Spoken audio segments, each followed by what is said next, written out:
Y bueno, pues ahora tenemos el inmenso honor de que hemos traído a Francisca Fernández Guillén.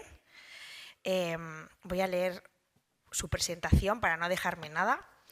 Ella es licenciada en Derecho y es miembro del Colegio de la Abogacía de Madrid desde 1994. Ejerce la abogacía en las especialidades de Derecho Sanitario, en particular de materia de salud sexual y reproductiva y responsabilidad civil médica.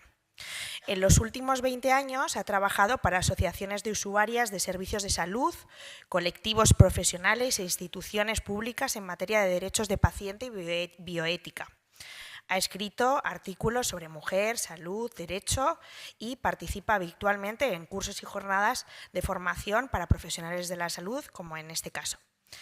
En marzo del 2019 fue galardonada con el Premio a la Defensa de los Derechos Humanos en el Nacimiento por la organización Human Rights in Childbirth, ahí en inglés, y el 6 de marzo de 2020 consiguió, junto con un equipo de abogadas colaboradoras, que el Comité para la Eliminación de la Discriminación contra la Mujer dictaminase contra España por un caso de violencia obstétrica.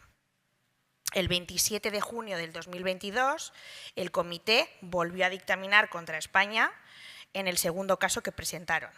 Aún así, una tercera resolución favorable a la demandante.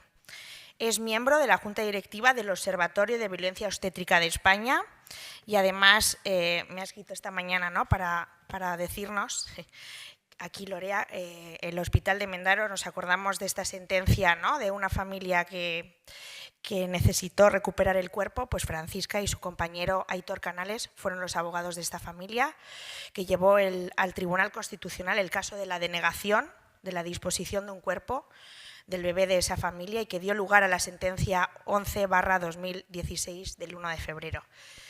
Gracias, Francisca, por venir desde Madrid, que sabemos que mañana vas corriendo a Sevilla a otro juicio, y para nosotras es un placer tenerte. Adelante. Gracias a todos los que estáis aquí, trabajando para mejorar la atención perinatal. Por vuestra cálida bienvenida. Bueno, quería decir que estas resoluciones de Naciones Unidas de las que ha hablado María, una tiene que ver con el Servicio Vasco de Salud. El Servicio Vasco de Salud, por una actuación del Hospital de Donosti, bueno, dijo que había habido maltrato, violencia obstétrica, y hizo una serie de recomendaciones al Servicio Vasco de Salud para mejorar la calidad de la atención. Os pongo al día, el Servicio Vasco de Salud y también el Gobierno de España han dado instrucciones desde el minuto 1 a sus abogados, los abogados del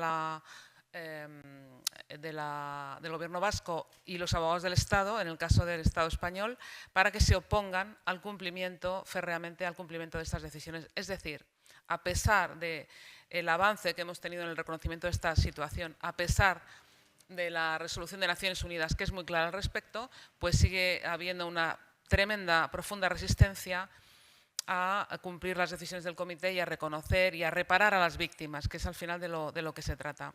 Si queremos acabar con la violencia obstétrica, nada mejor que hacer cauces específicos de reparación que sean eficaces, que no sea el proceso tortuoso que tuvo que seguir Naya Alcorta para conseguir la decisión de Naciones Unidas, y que conduzcan, obviamente, a una reparación. Yo me he relacionado mucho con el Servicio Vasco de Salud a través de este y otros procesos que he llevado. Es un servicio profundamente jerárquico, autoritario y muy reaccionario, que sí que tiene unas buenas tasas en comparación con otros servicios en cuanto a inducciones, tasas de cesáreas, pero que tiene muchísimo que cambiar en cuanto al autoritarismo con el que se comporta, no solamente hacia las mujeres, sino es más hacia sus propios empleados. Es un servicio que es muy tramposo. O sea, yo no me podía imaginar que una administración pública pues fuera capaz de coaccionar a sus empleados para que cambiasen un diagnóstico, para que cambiasen la historia clínica. No me lo podía imaginar. Bueno, por suerte estamos encontrando maneras de reaccionar ante esta situación. Hay profesionales muy honestos y muy firmes que no se someten a estas prácticas, que las rechazan, que escriben lo que hay que escribir en la historia clínica, hasta inspectores, algunos, que desde luego no tienen objeciones, no tienen problema para reconocer las malas praxis y ponerlo así en sus informes. O sea, existe una reacción ante este comportamiento, pero quiero decir que existe. Yo hoy no voy a hablar mucho de violencia obstétrica porque me voy a centrar en la reacción ante estas situaciones, en qué podemos hacer. A veces la muerte o las lesiones se producen sin intervención humana, pero otras veces las familias tienen la sospecha de que lo que ha ocurrido pues tiene que ver con mala praxis. Entonces, ¿qué hay que hacer en esta situación? Hay muchos motivos por los cuales una persona, bueno, mucha malpraxis de distinta naturaleza que puede llevar a los padres a sospechar que esa muerte perinatal o esas lesiones se han debido a malpraxis. Yo en mi práctica me encuentro muchos casos en los que, por ejemplo, pues sabéis que en las consultas médicas os dicen constantemente que si hay pérdida de movimientos fetales, vayáis inmediatamente al hospital, y muchas veces la mujer lo hace, va al hospital y es reenviada a su domicilio, tratada como una histérica, como una, pues es como dijo Anne, ¿no? Como una niña pequeña, se les infantiliza y se les dice que están, pues eso, histéricas, ¿no? Lo que siempre se dice de las mujeres. Y bueno, pues esa pérdida de movimientos fetales habría que haberla investigado, porque muchas veces sí que tiene que ver con un episodio de pérdida de bienestar fetal que hay que investigar y que podría haber evitado esa muerte perinatal.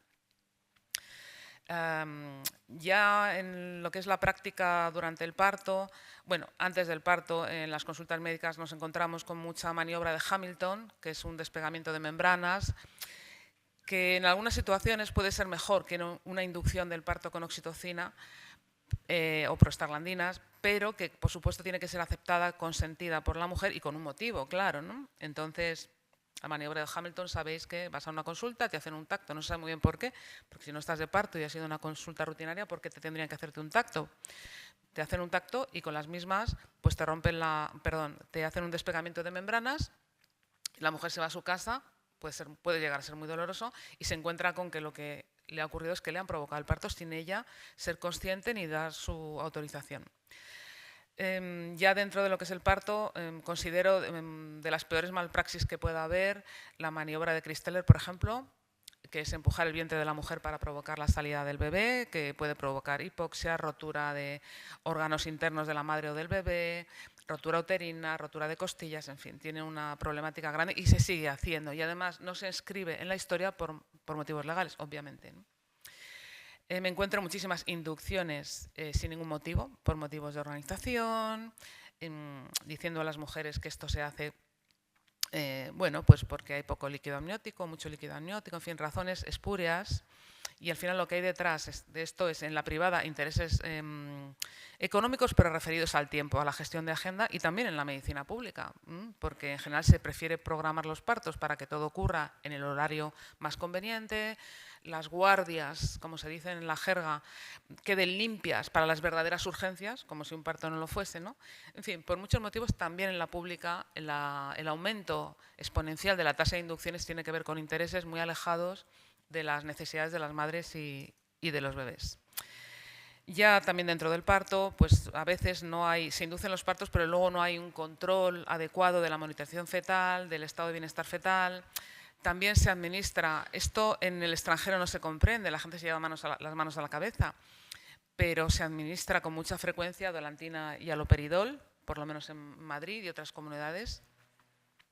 El aloperidol es un psicotrópico, la dolantina es un opiáceo también y el aloperidol es un antipsicótico que tiene un efecto sedante muy potente. Y estos dos fármacos interactúan entre sí, puede provocar depresión en el recién nacido, y sobre el aloperidol, que se utiliza para tratamiento de situaciones de extrema agitación en psiquiatría, se administra en el parto a las mujeres como antiemético para que no vomiten. Esa no es su finalidad y de los efectos psicotrópicos nada se habla.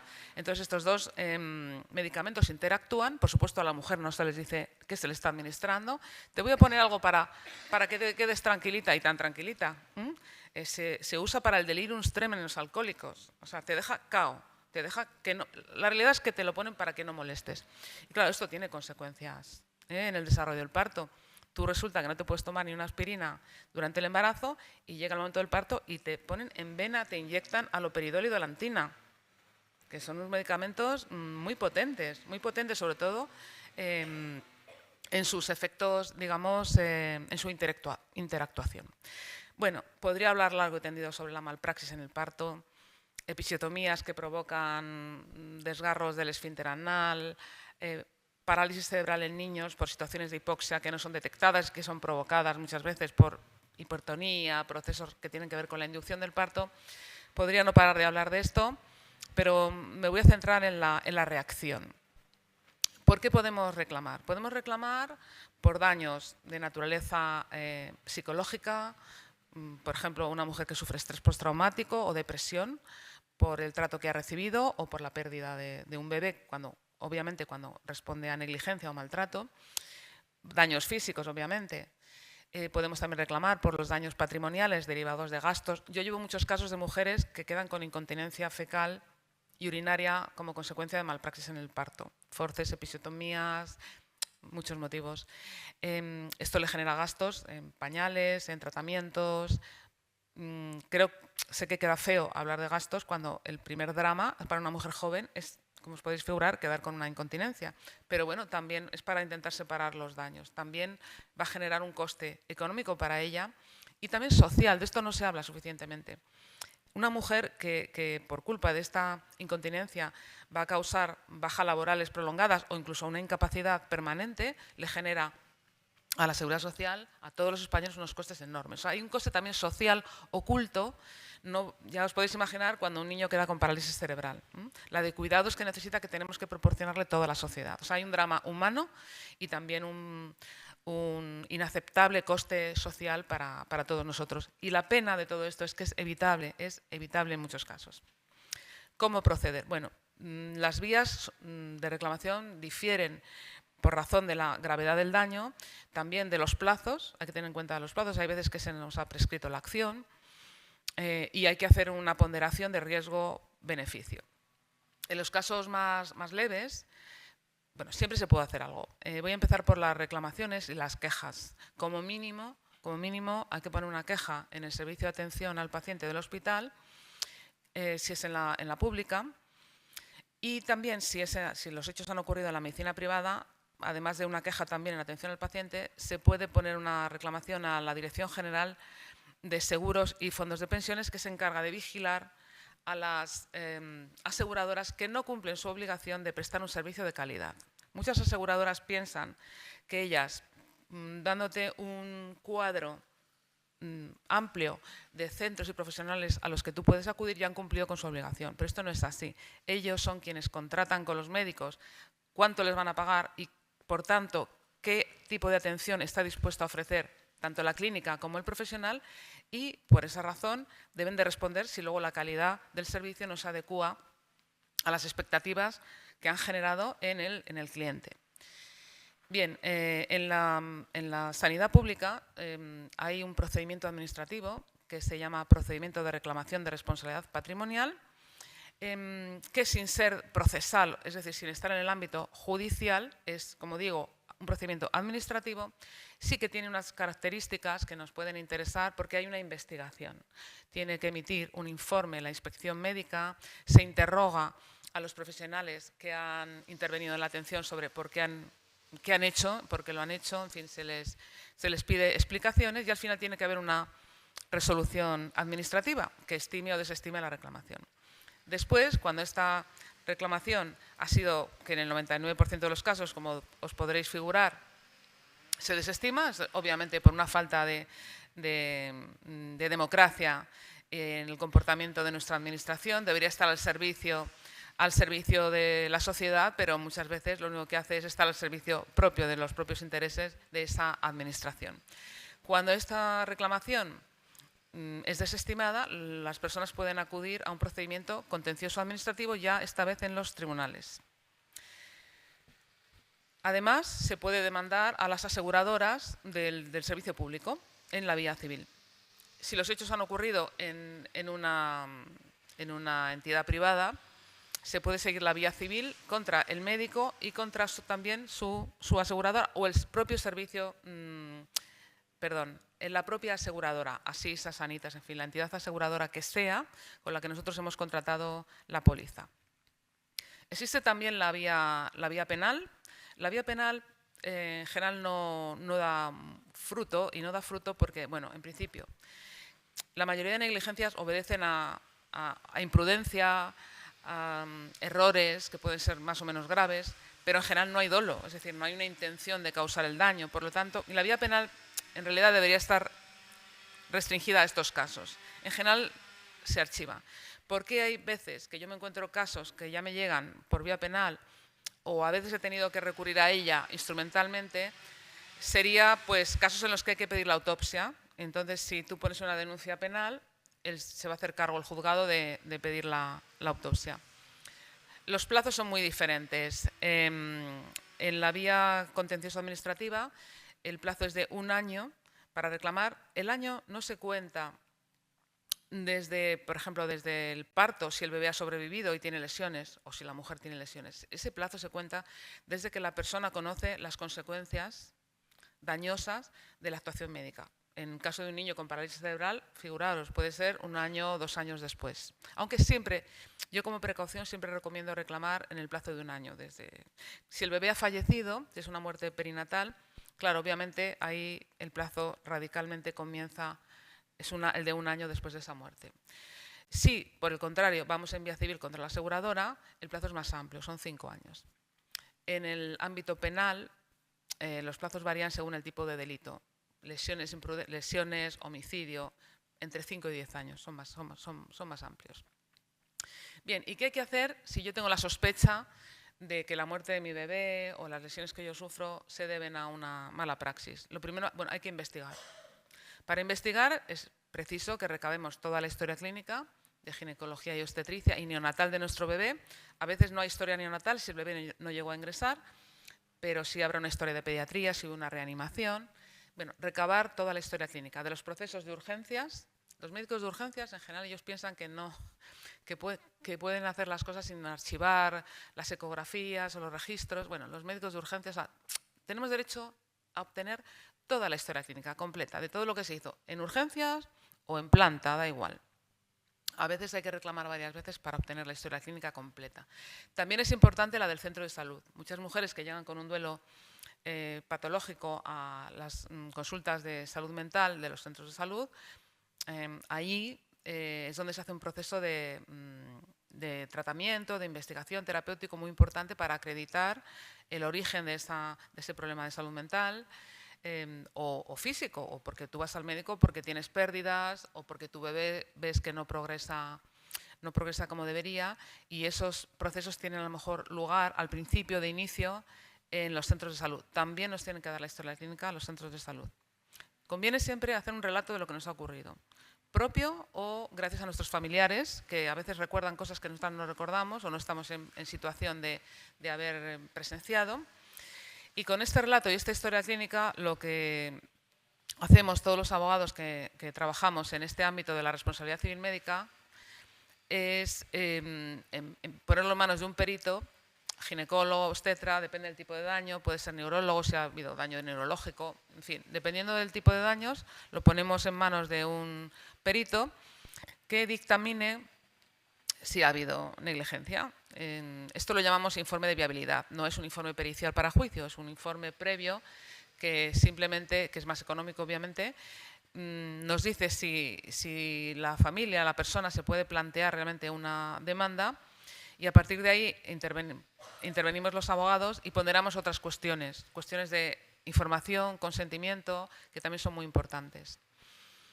Y bueno, explicamos a la persona los pros y los contras, que son muchos, de demandar, la vía más adecuada para su caso, y a partir de ahí se inicia el proceso. Yo siempre recomiendo también la vía social. No se trata solo de, digamos, afrontar estos problemas por lo que respecta a mi pérdida o a mi lesión, sino que hay que intentar, como estáis haciendo aquí vosotros en ESCU, tampoco se trata de socializar el dolor exactamente, se trata de todo lo que aprendemos juntas, intentar que sirva de ayuda a otras familias y otras personas. Entonces yo, paralelamente a trabajar como abogada la reparación del daño, intentarlo en la vía jurisdiccional o administrativa, también siempre recomiendo la vía social. Bien, yo creo que no debería de hablar más. Creo que he esbozado las vías de reclamación, y si queréis que algún aspecto de los que he mencionado os interesa, pues mejor preguntas, ¿no es cierto? ¿Sí? Bueno, pues muchas gracias. Ahora seguimos hablando.